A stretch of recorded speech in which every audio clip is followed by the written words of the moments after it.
سیرت النبی بعد از وصال نبی. سیرت النبی بعد از وصال النبی یہ سیرت کی کتاب ہے اور چھوٹے چھوٹے حصوں میں 7 حصوں پر مشتمل ہے یہ. اور اس کا رائٹر محمد عبد المجید ایڈوکیٹ ہے. یہ 7 حصوں پر مشتمل ہے. نام تو آپ نے سن لیا نا. 7ویں حصے میں واقعہ نمبر 312 پہ یہ واقعہ ہے جو اب سنانے جا رہا ہوں. یہ سچ ہے، غلط ہے، کیا ہے، نہیں ہے، ہمیں اس سے کوئی قیل و قال نہیں، لیکن باقاعدہ طور پر اہل علم کے حضرات کے یہاں اس پہ بحث ہے اور سب مانتے ہیں کہ ممکنات میں سے ہے، یہ غیر ممکن نہیں ہے. سمجھ گئے؟ اب سیرت النبی بعد از وصال نبی اس کتاب کے 7ویں حصے میں واقعہ نمبر 312 ہے. وہ یہ ہے، فاؤنڈر آف پاکستان،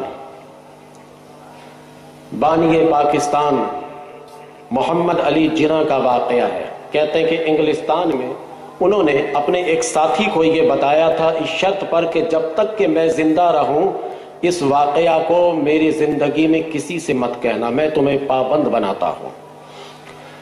محمد علی جناح جو بانی پاکستان ہیں کہتے ہیں کہ ایک رات میں انگلستان میں اپنے کمرے میں سو رہا تھا. اس وقت تک میں آل انڈیا مسلم لیگ میں داخل نہیں ہوا تھا. ادھر ہی زیادہ وقت گزارتا تھا اور ان کو اردو بھی نہیں آتی تھی، انگلش ہی بولتے تھے یہ. تو جب وہاں انگلستان میں اپنے کمرے میں سو رہے تھے تو کہتے کہ اچانک مجھے کسی نے زور سے جھٹکا دیا. میں بیدار ہو گیا، کوئی بھی نہیں تھا. پھر میں سویا، پھر جھٹکا دیا گیا. پھر ایک دفعہ میں باہر نکل کر گیا کہ پتہ نہیں کوئی باہر تو نہیں ہے. دیکھتا ہے کہ باہر بھی کوئی نہیں.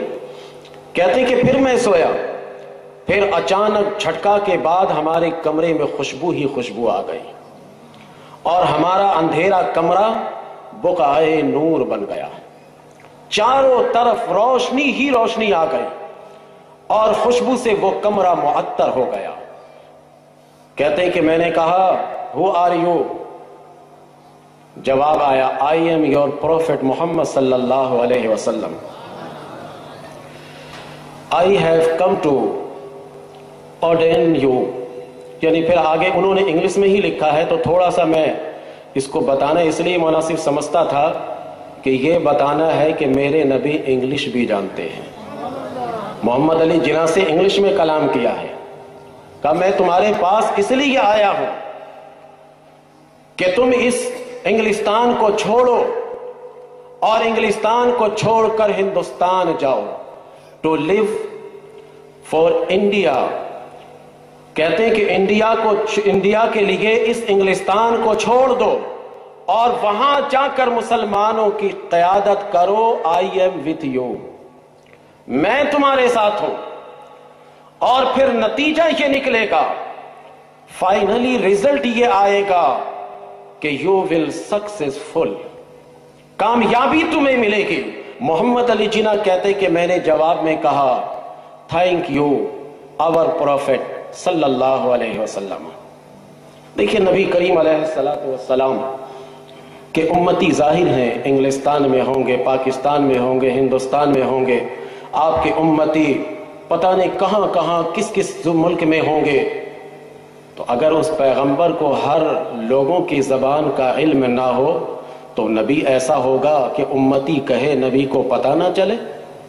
تو انگلستان میں ہو تو نبی انگلش بولیں گے، ہندوستان میں ہو تو نبی ہندی بولیں گے، پاکستان میں ہو تو نبی اردو بولیں گے، عربستان میں ہو تو نبی عربی بولیں گے. یہ خامخواہ کا ڈھکوسلا ہے کہ اردو تو ہمارے دارالعلوم میں آ کر سیکھا ہے. یہ اردو کیا چیز ہے؟ نبی کریم علیہ السلام ہر ایک سے اس کی زبان میں بات کرتے ہیں.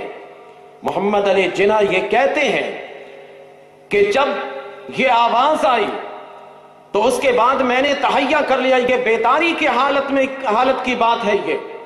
یہ خواب کی بات وہ نہیں بیان کر رہے بلکہ بیداری کی حالت کی بات کر رہے ہیں کہ میں بیداری کی حالت میں पूरे कमरे को बुक़ाए नूर बनता हुआ देख रहा था। खुशबू पूरे कमरे में भर गई थी और ये आवाज आ रही थी कि मैं तुम्हारा नबी हूं, I am your prophet Muhammad सल्लल्लाहु अलैहि वसल्लम। नबी करीम अलैहिस्सलाम ये सदा दे रहे थे, मेरी तो किस्मत जाग गई। अब क्या था, उसके बाद ही मैंने आज़िम सफर कर लिया कि अब मैं इंग्लिस्तान में नहीं रहूंगा। जब मेरे नबी ने ये सनद दे दी है कि तुम ही कामयाब रहोगे, यू विल सक्सेसफुल, यानी फाइनली यही बात रहेगी कि तुम ही कामयाब हो जाओगे, तो मोहम्मद अली जिन्ना कहते हैं कि फिर तो मैं चला, और इस तरह चला कि फिर मेरे जहन में ये बात आ गई, अगर कोई आदमी भी मेरा साथ नहीं देगा, जब भी मैं वहां जाकर मुसलमानों का हाथ बटाऊंगा, मुसलमान जो तहरीक चला रहे हैं, जो फ्रीडम मूवमेंट चला रहे हैं, मैं उसका साथ दूंगा मुसलमानों का।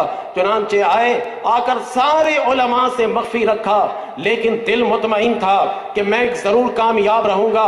जो आजादी की मूवमेंट चल रही है, मैं उसमें जरूर कामयाब रहूंगा। इसी बिना पर एक मौका पर जब लोगों ने कायदे आजम के बजाय उन्हें काफिर आजम कहा था, जब कुछ लोगों ने पाकिस्तान के बजाय पलीदिस्तान कहा था, यह ऑन रिकॉर्ड मौजूद है, तारीख में, हिस्टोरी में यह ऑन रिकॉर्ड मौजूद है कि इन लोगों ने ऐसा कहा। आज ये चैंपियन बन जाते हैं, आज ये हीरो बन जाते हैं। मोहम्मद अली जिन्ना, इनको लोगों ने काफिर आजम कहा, पाकिस्तान के नाम को पलीदिस्तान कहा, लेकिन आज पाकिस्तान को अपनी मुट्ठी में लेने के लिए जतन कर रहे हैं, कोशिशें कर रहे हैं। मोहम्मद अली जिन्ना कहते हैं, मेरे खिलाफ जो बगावतें हो रही थी, मुसलमान खुद कर रहे थे, मुझे इसकी परवाह नहीं थी, क्योंकि मेरे नबी का जुमला मेरे कानों में गूंज रहा था कि ऐ जिन्ना तू जा, कामयाबी तुझे मिलेगी। मेरे नबी अलैहिस्सलातु वस्सलाम का ये फरमान मेरे कानों में था और मैं अपने दिल और दिमाग में महफूज करके आया हुआ था। चुनांचे मोहम्मद अली जिन्ना 100% अपने मकसद में कामयाब हुए। हालांकि बहुत सारे अपने लोगों ने मुखालिफतें की, अपने लोगों ने बहुत सारी बातें की, लेकिन इसके बावजूद मोहम्मद अली जिन्ना कामयाब हुए और उसके एवज में, नबी की बशारत के एवज में, ये मुल्क पाकिस्तान वजूद में आया। नारे रिसालत, नारे रिसालत, उलमाए सुन्नत, हुजूर मुमताज़े मिल्लत, ये मुल्क पाकिस्तान वजूद में आया। लिहाजा ये पाकिस्तान मेरे नबी की बशारत है, कोई बिगाड़ नहीं सकता। हम बिगड़े हैं तो हमें सजा मिल रही है, हम सुधर जाएंगे तो ये पाकिस्तान नबी की बिशारत है, नबी करीम अलैहिस्सलातु वस्सलाम की चाहत है। नबी करीम अलैहिस्सलातु वस्सलाम ने मोहम्मद अली जिन्ना को जो कहा था, उसी ख्वाब नहीं, बेदारी के, उसको हम ख्वाब में कहते हैं, उसी ख्वाब की ये ताबीर है। लिहाजा इस पाकिस्तान को कोई खराब नहीं कर सकता। ये जरूर है कि हमारे हालात ऐसे हैं कि जिसकी बिना पर ये वक्त हमें देखना पड़ रहा है। मस्जिदें वीरान रहती हैं, सिनेमा आबाद रहते हैं, गली कूचे में चलने की जगह नहीं, लेकिन जहां दीनी महफिल की जाती है वहां गिनती के लोग आते हैं, नाच गाने के प्रोग्राम आम कर देते हैं। मेरे नबी ने इस मुल्क को बनाने की बिशारत इसलिए नहीं दी कि इस मुल्क के गली कूचे में गाना बजाओ, नाच करो, डांस करो, इसके गली कूचे में नहीं। मेरे नबी ने इस मुल्क की बिशारत इसलिए दी थी कि इस मुल्क में रहते हुए जब गली कूचे में लोग पूजा करते थे, तो इस मुल्क का लोग, जब मैं इसे आजाद करवा दूंगा तो गली कूचे में मेरे नाम का टंका बजाएंगे, कहीं महफिले मीलाद करेंगे, कहीं पर नात खानी करेंगे, कहीं पर मस्जिदें आबाद करेंगे, कहीं पर अल्लाह तबारक व तआला का जिक्र अस्कार करेंगे, कहीं खानकाहें बनाएंगे। नबी ने तो ये मुल्क हमें इसलिए दिया था, लेकिन आज शराब के परमिट देने में हमें शर्म नहीं आती। अगर कोई जाए कि मैं अपनी मस्जिद बनाना चाहता हूं, उन्हें इतना परेशान इंतजामिया करती है कि फिर वो मस्जिद बनाने वाले सोचते हैं कि यार मस्जिद बनाऊं या ऐसे छोड़ दूं। ये वे बिल्कुल वाज़ेह बातें हैं। आज आप मीलाद के नाम पर परमिशन लेने के जाइए, कितने आपसे पूछगछ करेंगे कि भाई पहले कब कराया था, क्या हुआ था, नहीं हुआ था। लेकिन आज नाच गाने के लिए परमिशन नाबिले रोड ब्लॉक कर दे, कोई नहीं आएगा पूछने के लिए। आखिर क्या मेरे नबी ने इस मुल्क की बिशारत इसी काम के लिए दी थी? हमें सोचना चाहिए कि जब हम बिगड़ गए तो हम पर आफतें आने लगी, جب ہمارے حالات خراب ہو گئے تو ہم پر آفتیں آنے لگی. جب ہم اپنے حالات کو درست کر لیں گے تو یہ پاکستان وہ پاکستان ہے کہ زمین بھی سونا اگنے گی, آسمان سے اللہ تعالیٰ بارشیں برسائے گا, جس کے کھیت لہلہاتے رہیں گے, ہماری خشک نہریں آباد ہو جائیں گی, ہمارے بستیاں آباد ہو جائیں گے, ہمارے کھلیان آباد ہو جائیں گے, ہمارے لوگ خوشحالی میں رہیں گے. رات کو سوئیں گے تو بارش ہوگی, دن کو جاگیں گے تو سورج چمک رہا ہوگا, یہ خوشحالی کی علامت رہے گی. تو میں آپ کو اسی لیے عرض کرنا چاہ رہا ہوں کہ یہ ملک پاکستان ہمیں اس کام کے لیے دیا گیا جو بیٹھ کر ابھی ہم کر رہے ہیں. اس کے لیے تو